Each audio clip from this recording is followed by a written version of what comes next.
Hello, I'm Marcus Railton, and welcome back to the second series of the ScotsCare podcast.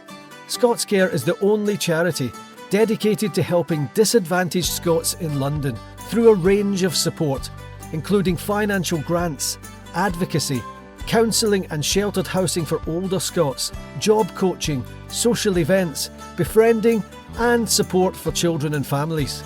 The charity's been running for 400 years to help break the cycle of poverty experienced by some Scots. In the new series, I'll be chatting with guests from all walks of life, from celebrities and authors, athletes and actors, business entrepreneurs to academics, all with one thing in common: Scots heritage. And they enjoy a good blether. Lynn Lester joins us on the ScotsCare podcast this week. Lynn is the Managing Director of Live Events for The Drum, a global publisher for the advertising and media industries. She is also the presenter of the award-winning podcast From Working Class to World Class, as well as being a mother and a black belt at karate. It turns out that both Lynn and I grew up in the same town, Clydebank, making us both bankies. Clydebank's a small town just in the outskirts of Glasgow. We even went to the same high school. Who would believe it? We chatted about growing up in this town and how, at times, it could be tough. We spoke about class, with Lynn brilliantly describing her class as a badge of honour. And we touched on education and leadership and what she looks for in her team. Lynn also spoke very openly about the passing of her parents and of her brother, who died at a very young age. She told me how those events had shaped the way she lived her life. And this podcast almost never happened, because at the time I was meant to record it with Lynn, I was dying off with the cold. But I struggled through it, and I'm really glad that I did. So here we go, on the ScotsCare podcast with Lynn Lester. ScotsCare. Hello. Hi, how you doing? I'm good, how are you? Very good, thank you. I've actually got a stinking cold. My wife says it's just man flu, but I bet it is. I feel rough as a dog. I even did that thing. I'll go and get a COVID test. And Becky said to me, "Well, what's the point? You've either got it or you've not got it. So it doesn't really make any difference." Yeah. So I don't have it. So you're safe down the line of Zoom. So thank you for doing this. Thanks for appearing in the ScotsCare podcast. Absolute pleasure. It's good to meet a fellow bankie. Well, this is it. You know, not only that, but you and I both went to the same high school. What are the chances? By the time I left, it was boarded up windows. Well, the strange thing was, I don't get back to Scotland that much. We're kind of based, as I've got older and I've got 3 kids now, we've kind of moved out further and further and further, and we're in Surrey. But when I went back to Scotland recently, one of my kids was saying, "Where did you go to school, Dad?" And I said, "Come on, I'll take you to my school." And it was a house in the estate. And I don't know how I felt, because I didn't love my days at Braidfield, but the fact it wasn't there anymore just really blew me away. Kind of the sands of time moment there for me. I know. By the time I was there, it was already crumbling, but that was for many reasons. And now am I right in thinking you're still based in Clydebank? I am, yeah. I was born in Glasgow, but brought up my whole life in Clydebank, yeah. Has it changed much as a town? Because Lynn, I think I have to be quite honest. When I was there, it was quite rough, and you've written about it being quite rough. And I think in many ways it's kind of affected me as a person, as an adult, and as a way that I parent. And I think what I do is I tend to wrap my kids up in cotton wool balls a wee bit too much, because, you know, when I was 7 or 8 or 9 and run about the streets of Clydebank, it was quite a rough place, and any kind of interaction with other kids could have been violent or could have ended up getting mugged or stuff. But I presume it's like everywhere else, it's kind of got slightly more gentrified. Yeah, I mean, don't get me wrong, there are really rough parts. But yeah, I mean, I think, to be fair, most of the people that I know and that I hang out with or I'm associated with are pretty decent people who live a nice life. But you're always going to get the bad eggs no matter where you go. So, I mean, it's definitely rough around the edges, but I certainly wouldn't feel unsafe to walk in the streets at night. It's not like that. You know, it's very, very safe from that point of view. Yeah, I was talking to Pat Nevin, the ex-footballer, and he was talking about growing up on the Clyde side, and I was saying to him, Like my mum actually worked in John Brown shipyard. She wasn't a welder, she was a secretary. But when I was a kid, that shut down, and that was a big problem for a lot of the kids, because it meant most of the dads were out of work at that point. It was quite an impoverished area when I was at Kilbowie Primary, so a lot of that, I think my dad was still working, but I was one of the few kids with a working dad in the class. Yeah, for sure. Well, funny, my son used to go to Clydebank Primary, so there you go. But then he went to Clydebank High. So yeah, I mean, I think, there are people certainly that are down in their luck. There are a lot of people in poverty for sure. But I think for the majority now, I think most families do have working parents. And certainly, and there's some people that obviously are, I guess, claiming on the social or whatever. But yeah, it's a real mixed bag. It's kind of what you would expect, I think, from most places in Glasgow. When I realized that I was going to be speaking to you, and I started thinking about my days in Clydebank, and I was thinking, I wonder who the most famous bankies are, who the most famous Clydebank people are. So I started to Google it, because in my head, the only people that had been famous in Clydebank were the Crankies. And they used to live at the bottom of my roads, because I lived just at the Drumchapel roundabout end of Drumrye Road, and the Crankies lived in this kind of corner bungalow right at the bottom. But then I started to look it up, Lynn, and there's lots of football players have come out of Clydebank, and then Kevin Bridges has come out of Clydebank, Duncan Bannatyne, Barbara Rafferty, the actress, and then probably the most famous one, maybe James Cosmo, the actor for Game of Thrones and stuff like that. Another banky. Absolutely. And you've also got Wet, Wet, Wet. You've got Marty Pello and you've got the band members as well. Yes, of course. Yeah, they were very famous, weren't they? Yeah, I saw he's on tour recently. I thought I'd quite like to go, and I'd quite like to speak to him as well. He'd be cool. Well, I actually asked Marty Pello onto my podcast. I do the Working Class to World Class podcast. And as people said, he said, "Oh, best of luck with it," but no. And I was like, "What? Are you serious?" Like the whole point, and the reason I'm on your podcast is, it's like bankies do tend to stick together, and also it's about shining a spotlight on people that have achieved well and that have done good things throughout their life. So I was a wee bit disappointed, but I thought, well, you're not the most famous person I've ever had on, so it doesn't really matter. But I was a wee bit disappointed. Yeah, I know what you mean by that. It always kind of smarts slightly when I think sometimes you got to get past the agents, as you know, just as well as I do.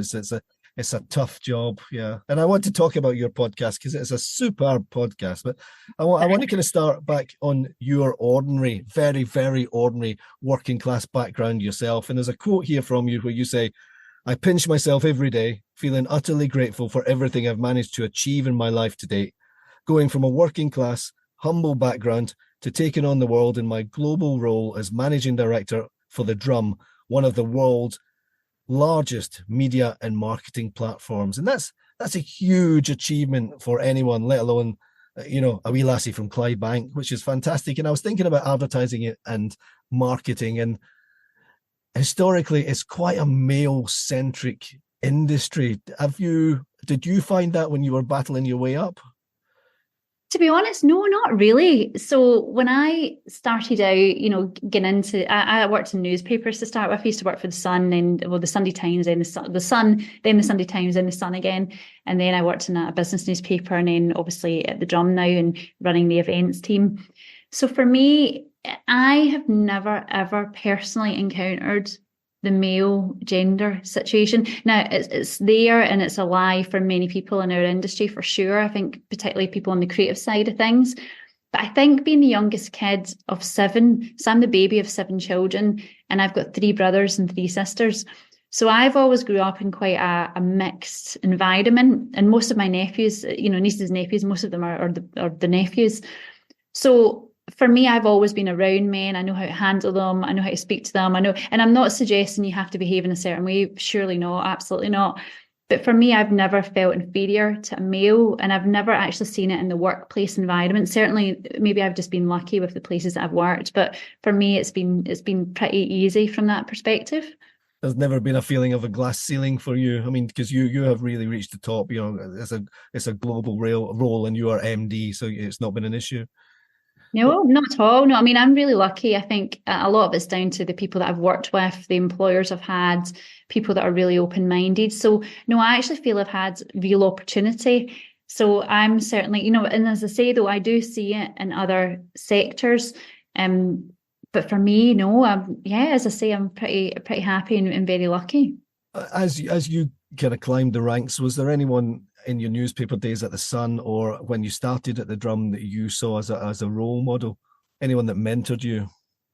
So when I was younger, I didn't really have mentors. It's not until I've got older that I've I liaise and I talk a lot to different people. So I guess growing up, for me, do you know, the mentors weren't really in industry. My mentors were people like Bruce Lee, where I would see what he had achieved, as a young kid who got bullied. And I would see this guy, Bruce Lee, and how he was just so like A class at everything he done. And so I think it's things like that that inspired me to do better, to get into martial arts, and really drive myself in that kind of way. So yeah, it's probably less industry, more celeb. But this is are you a very driven person? Because I know that you are a black belt in karate, as well as being a mother, as well as holding down a full-time job.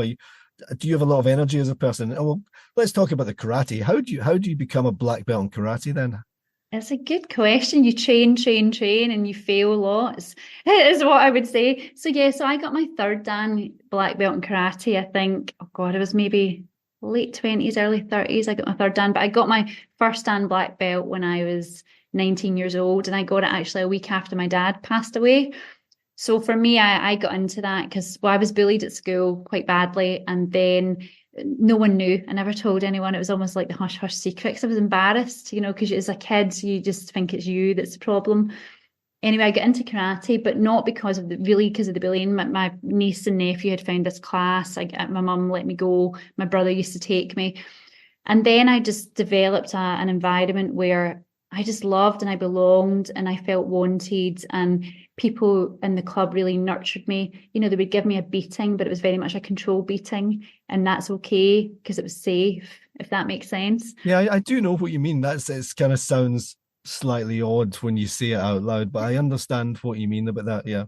Yeah, so for me, and then, it's the thrill, isn't it? It's the thrill of the chase. Like once you get one belt, oh my God, I can't get to the next one. You've always got that next level to aspire to be something bigger and better.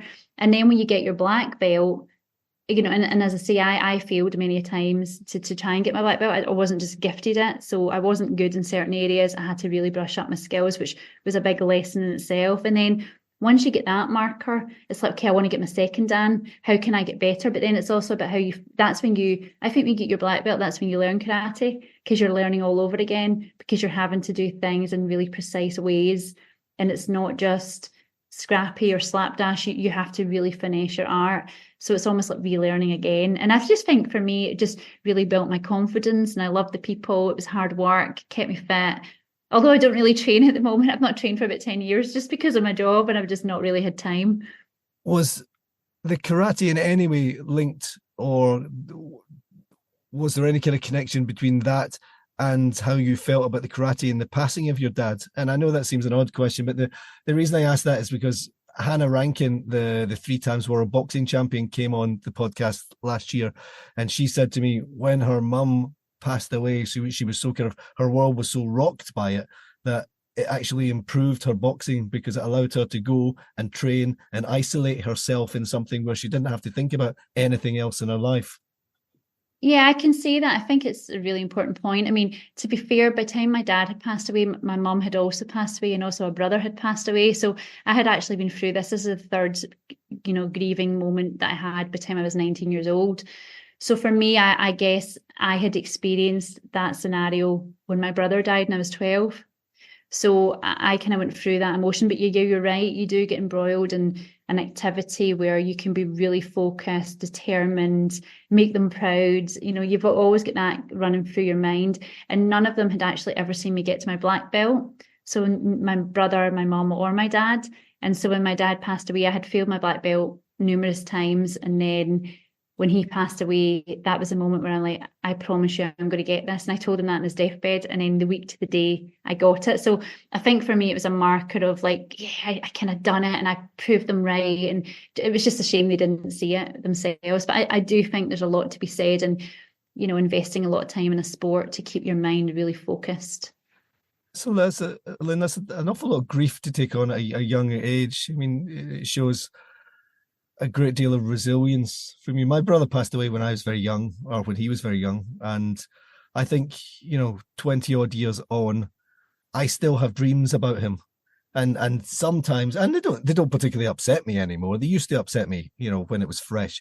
But I still have strong dreams where we're doing something completely innocuous and I will know he's not really there. Do you ever have these moments? Yeah, for sure. I mean, they come and go. I mean, I'm probably, it's still raw for me. Like even after all these years, it's never really gotten easier. But yeah, you do, they slip into your mind. I talk about them all the time. Like even when I do my podcast, even on here, I've spoke about them. So there's not really a moment in my life where I don't talk about them or recall them, because for me, I never want them to be forgotten, because they were super important people to me and to lots of people. So yeah, they crop up a lot, consciously and subconsciously. Yeah, my dad passed away in COVID, and it was that time where everything was really, really locked down, like seriously locked down, and we couldn't have a funeral for him, and I didn't see him before he died, and I think that was almost more difficult because I couldn't get to him. Do you know what I mean? I couldn't get in my car and drive to Scotland and be there, and then there was this kind of gradual decline in him over a couple of weeks, and then he passed away, and I think it took me quite maybe a couple of years to get over the anger that I felt about that more than Yeah. anything else. I was just furious and now looking back in at how laissez-faire an attitude we have to COVID, I kind of think I still beat myself up slightly, thinking I should have just get on the effing car and driven to Saltcoats, and not that I think it would have changed the result, but it might have changed how I feel about it now. Yeah. Yeah, for sure. Yeah, I think there's definitely something in it. I think we're all angry with the government and everything over COVID. So, but maybe we won't go there in this podcast. It could be Sunday football or Monday piano lessons. Whatever a child wants to learn after school hours, ScotsCare has grants to help cover costs. Parents can't always find the funds for those extracurricular pursuits, but there's a good chance ScotsCare can. Let me ask you, when I moved south, I think let's go back to class, because a lot of it. I want to come onto your podcast, but a lot of what I was thinking when I was doing my research on you was about class. And when I moved south, I was working as a journalist at ITN, then I worked in the City of London, and I had this boss that had said to me once. He said, "Well, you don't have the class of your predecessor, but you get the job done." And this killed me, and this is 25 years ago, and it still sticks in my craw. I kind of think, what, and did you ever feel that that our class was a kind of hindrance to advancement? So it's a really funny question. So I've always worn the class thing as a badge of honor. So for me, I'm super proud of where I come from. And I think when you lose your family members so young, nothing can really phase you. You're not frightened of people. You're not frightened of failing in the same kind of way. It's different. You are frightened in that you might not be able to pay your bills, but you're not frightened, because the worst thing that can happen to you has ever happened. So just to sort of set my stall out, that's kind of how my brain works.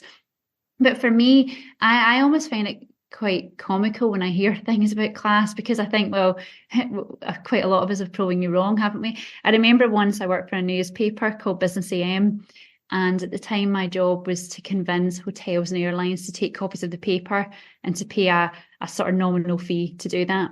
And it was all about adding it onto our ABC audit figures, as you'll know, working in media. And I remember visiting this hotel in Aberdeen, and the women were talking away, and I said, "Oh, you've got the same kind of hotel." I wouldn't out her, but you've got the same kind of hotel in Clydebank at the time. And she said, "Oh my goodness, Lynn, the people that live there, and they're just the scum of the earth, and they just live there because they can't afford to live in Glasgow and all this." And so anyway, I just kind of humoured her. I didn't say anything because I thought, I don't want to ruin the deal, and I'm smarter than this. I'll just keep stum. Anyway, got the deal. And it was a few weeks later, and I was chatting to her, and she said she was going down to the hotel in Clydebank. And I was like, "Oh my goodness, are you going to go out when you're there?" And she's like, "Oh my God, Lynn, no. I mean, have you ever been there?" And I was like, "It's really, really funny you should say that. I actually live there." And anyway, that woman nearly choked to death on the phone. I just couldn't get off it quick enough. So it's never hindered me, but I know in that instance, had I told her I was from Clydebank, she might not have done the deal. And my number one objective was to get the deal. So I can play it, but I think it's really funny. I don't, even when I go to black tie dinners, I am so happy to talk about my childhood and my family and where I'm from. I've never been afraid or frightened or ashamed to admit it. And actually, that was, I think, my conscious promise to my parents and family that I would never forget where I came from. So I've tried to live that value throughout my whole life. Yeah, I think that is phenomenally admirable.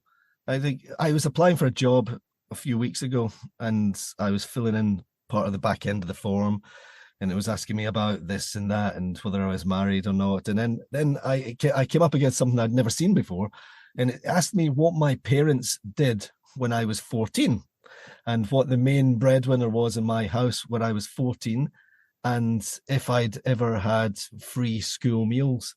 And I couldn't get my head around this because, yes, I had free school meals when I was a kid, and my mum and dad were, I don't know, working class people, but and I understand why companies now feel they have to ask these, because it's about broadening your socio-economic diversity or within the workplace. But I felt as if I like you, I'm very proud of being working class, but I didn't want to jump on that, trading on my parents' poverty to try and get a job. That kind of felt slightly odd.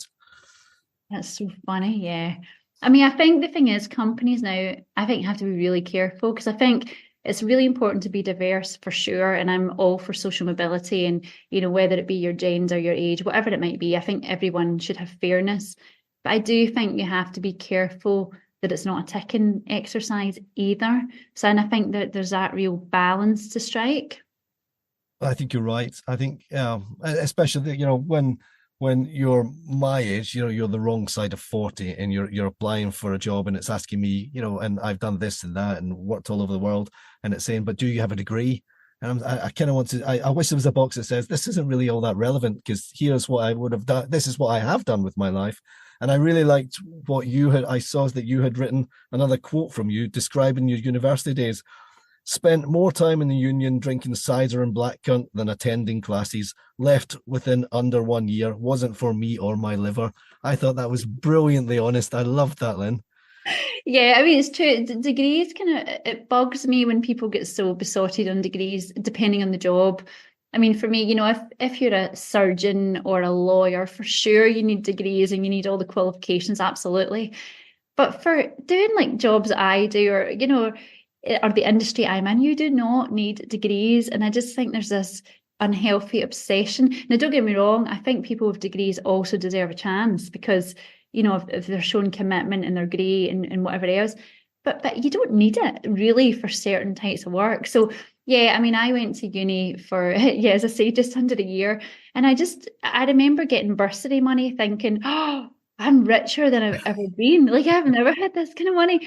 And then I thought, why would I want to put it on books? Like, I could just save it or do whatever. So for me, it was just a culture shock. And then by that point, my mum had just passed away at that point, and I just didn't want to do it anymore. I was just bored, and I have got a really short attention span. So I was better just getting out of there. And I think, this kind of standardized form of education doesn't really work for everyone. And I see it more and more as a parent. And my oldest boy, Noah, and he's a wonderful child. But he's not going to go to university. He doesn't have that form of concentration. He can't he can't look at a book and regurgitate it onto a page. We've gone from, getting a tutor and trying to force this kind of square peg into a round hole. And now I kind of think, well, all I can do for Noah is to be the best shepherd that I can, and hopefully find something that makes him happy and that he can excel at and that he can earn a living at. And so I think my question to you is, as a leader up quite high in a company, what is it you look for in a team? How do you shape your teams? Yeah, for me, it's more about just having the right kind of person with a brilliant attitude and potential. Like, I don't need to have someone that comes to me polished. It's not about, it depends. That's not true. Some roles you do need people that are a bit more experienced, but there's other roles that you can really nurture people. And actually the way you've done it doesn't mean it's the way we want you to do it either. So I want people that can think out the box, people that they're not frightened to challenge me, because I'm not always right. I might lead a team, but to think that I have all the answers that are perfect is a myth. No leader does. So the way I shape my team is very much about we're all in it together. If one person fails, we all fail and we all learn. And if we achieve, then everybody achieves. So even when it comes to targets, I have unified targets. People are not off fighting for clients or doing anything like that. It's just to me unhealthy. And it's all about people having a voice. So, my team will say, oh, Lynn, I don't agree with that. And I've created a culture because I want that. For us to progress in the right way, I need people that are not shy, and they should never be frightened of me. That's like a no-no for me. It's all about we're in this together. At my neck might be on the chopping board, but you should be absolutely safe to say what you want to me. So yeah, that's kind of, I guess it's through a culture of feeling safe, feeling valued, your contribution matters. But don't get me wrong, we don't have slackers in our team either. So if you're not pulling your weight, I'm going to tell you, and I'm going to tell you quite directly, but I'll never be nasty and I'll never be horrible, and I'll hopefully will never make you cry. But we're all in it together. But the point you made earlier, actually, I'll pick up on this that you're saying about your son earlier. You were talking about you wrap him in cotton wool. I had the reverse. So I brought my son up in Clydebank, and he's seen it rough and ready, as well as, nice things in life as well. Because I think there's something to be said for people that are streetwise and that they have the ability to deal with really hard situations, which my son has had to in the playground. And also people that can almost have the hustle as well. I quite like that. So, I want him to breed that into his working life, but being able to articulate how you speak to people depending on who it is. You cannot talk with your Clydebank dialect in business. That's not really going to work. But it's being able to chop and change. And so I guess going back to the main question about my team is I need people who can be diverse in how they behave and act, and people that are just really want it, and that's willing to. I'm willing to give people chances. The problem is I wish I could give more people chances because there's not enough jobs for all the people that I would love to help. You don't strike me as a micromanager, Lynn. I kind of get the impression you're quite hands off in a positive way, in that you'll look at someone, you'll see they're an expert, you'll hire them, and then it sounds like you will just let them get on with it. Yeah, for sure. I mean, maybe sometimes too much. For me, it depends on the level. Like I've got management team who have teams, so they will obviously directly work probably more on a micromanagement level with their teams.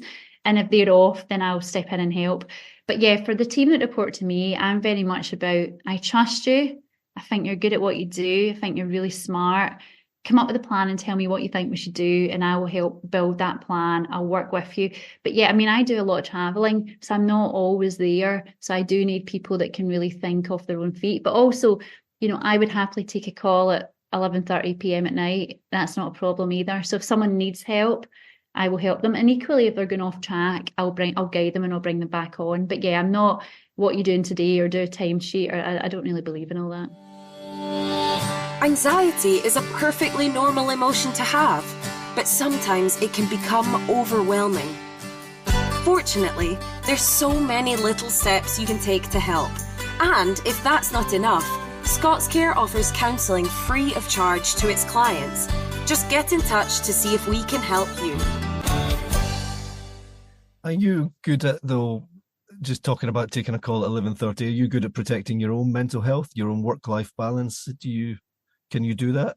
It's a funny one because I don't know if this is unusual. I feel it's unusual when I say it. I feel I've got one life, and my work and my personal life is part of the same thing in a way. So yes, I do. I can put the phone down, and something I do find it hard. I'm addicted to my phone, like I think a lot of people, but I'll put my phone down and I can watch a movie, but I'm easily distracted. But if a client was to speak to me at the weekend, I don't see that as a hardship. I don't see that as, oh my God, I'm having it work today. I'm not. I'm doing something I love, and actually that comes back to the bottom line. You need to find something you love, because if you love it, you won't ever really be working, because it's just part of what you are and what you do. So doing the role that I do is just part of my DNA, is life. But don't get me wrong, I say all that, but I also am aware that I need to make more time for exercise, or but I'll see my friends and whatever, but they'll even ask me about my job because they find it quite interesting. Yeah. So yes and no is, I guess, the answer. I don't feel I have a mental health issue because I do a lot of work. I just think it's part of just who I am. I love it. Yeah. Who was it said that? I'm going to Google it. Hold on a second. You said, what is it? You said find something. Find, What's and this? you'll never work a day in your life, isn't it? Find something you love, and I think it must be someone famous because I've heard this. Here it is. Let's see. Mark Twain. Oh, yeah, There you Mark. go. There you go. Well, my dad used to always say to me, and this could be attributed to my father, because he used to say to me that if you're in a job and you're clock watching, then you need to get out of that job and find something else. And yes, yeah. I think that's true. I think, I remember having a job in a factory many years ago that made that processed photographs. This was down in just on the Clyde side near Scotstoun, when people still processed photographs. They would put the spool in an envelope and send it away. And I remember that you had to physically punch in and punch out. And I remember that was just a summer, but I remember clock watching my way through that summer and thinking, this is not a healthy way to live your life. This is trading your days. That is, one life. That's not the way to do it. Absolutely. Let me talk to you about the podcast, Working Class to World Class. For someone like yourself, this sounds like the perfect extension of who you are. Yeah, absolutely. I mean, that's why I created it. I was thinking one day, if I were to leave Earth tomorrow, what have I ever done to really help people? And yes, my line of work, I'll inspire people through content, I'll give people awards, I'll do all that. But really, I want it to be more than that. So it's a process. Have you heard of it? It's a Japanese concept called Ikigai. Do you know why I've heard of it? Because you wrote about it, and I thought, what's that? I looked it up. Yes. So it's where you basically, for people listening, it's like 4 quadrants, and you think, okay, what am I good at? What skills do I have? What does the world need, and how can I make money? And so what I done is I filled out this quadrant, and I missed out the part about making money, because I thought, no, I believe in karma as well, and I don't necessarily want this to be, if it makes money in the future, great, but that's not really why I'm doing it. So anyway, long story short, I came up with that, and then it just kind of led me to doing some kind of, I love to present, I love to speak, I love to do all these things. I'm very passionate about where I'm from. And so, and then I decided to create this podcast, and the whole concept, as you say, is around, it's inspiring the world and just sharing that underdog story of, on paper, they should never really have made it, but they did. And how did they do it? I really love that. Like that's a perfect way to describe it, isn't it? On paper, you wouldn't put your money on these people, and yet you've got, in the first series, you had 20 episodes, really wide-ranging people. It wasn't like you've just stuck to, I don't know, authors and actors and business people. It's people you can have, and there was a couple that I looked at and thought, I don't know who these people are. Do I really want to listen to that? And I'm so glad I did, because you think, bloody hell, what an amazing story. Yeah, for sure. I mean, the stories come in the most unusual places, and as you say, it's people like, Jim Kerr from Simple Minds. He's really famous to someone that works in advertising that maybe a lot of the world haven't heard of, but you're right, they've got some story, and actually there's some common threads that I find throughout all of it, and a lot of it stems from being working class. Well, the Jim Kerr one, where he said, what was it? He said something about using your disadvantages to your advantages. And I think that really kind of resonated with me. That made a lot of sense. And here's another thing that you did, Lynn, which is just so Lynn Lester. You do this podcast, which is bloody brilliant. You win an award for the podcast, and then you almost throw stones at your own podcast by saying, here's what I think I would have done better in other ways. And I think that's such a Clydebank Scottish thing, whereas you said you interviewed Wayne Hemingway, and on your website you say, could you explain, because I wasn't really too sure what you thought really went wrong with the Wayne Hemingway interview. Yeah, so I'll explain. So this was one that was recorded, it was really polished, and it was done in a studio, and it was done with a proper crew. Just through my job, I managed to call in a couple of favours. But in that, the guy who was filming it for me said, okay, Lynn, try a different approach, try and experiment with who you are. And so for that one, I was asking quite straight questions. I wasn't really having this convergence in the same way. And I wasn't being me. I wasn't being Lynn, who's quite quirky and who wants to have a laugh about that. So I felt I played it very straight. I felt I came across very serious. And when I look back, I really cringe, because I'm like, whilst the podcast and whilst he was amazing, that wasn't really me in that interview. It was me trying to be something I'm not. And actually what it done is it proved my point. My whole life I've been trying to never be anything that I'm not. And in that podcast, I felt I did come across like that. So if that was the first impression you ever had of me, it wasn't right. So yeah, and so I think that's what was kicking myself. Everything I believed all my years, I changed it in that podcast, and I wish I hadn't. I think that's one of the things I admire about you so much, is that from an early age, you've been very sure of who you are and what you want to be. I think I had to get to the other side of 40 before I was gradually got a bit more comfortable in my own skin, and was kind of happy to live with my own failures as much as my successes, and think, do you know what, it is actually okay to be me. Yeah, for sure. I mean, I think, I always think people catch you out, right? If you try and be something you're not, then, and also for me, it was always about being true to my family and the spirit of what we're about as people. And we're just hard graft, working class people. And, yeah, I'm doing well, but, I asked Dave Trott, who was an advertising legend, or he's just really well known. I said to him, like, you're really, really successful, but in your mindset, do you think you're still working class? And he was like, absolutely. It's a mindset. It's not about money. It's not about the things you have. It's about how you think. And so for me, I totally agree with him, because that's how I still think. I consider myself working class, very much so. Now, the podcast is called Working Class to World Class. It's everywhere. No matter where you get your podcasts, you can go and get this podcast. And have you finished the second series?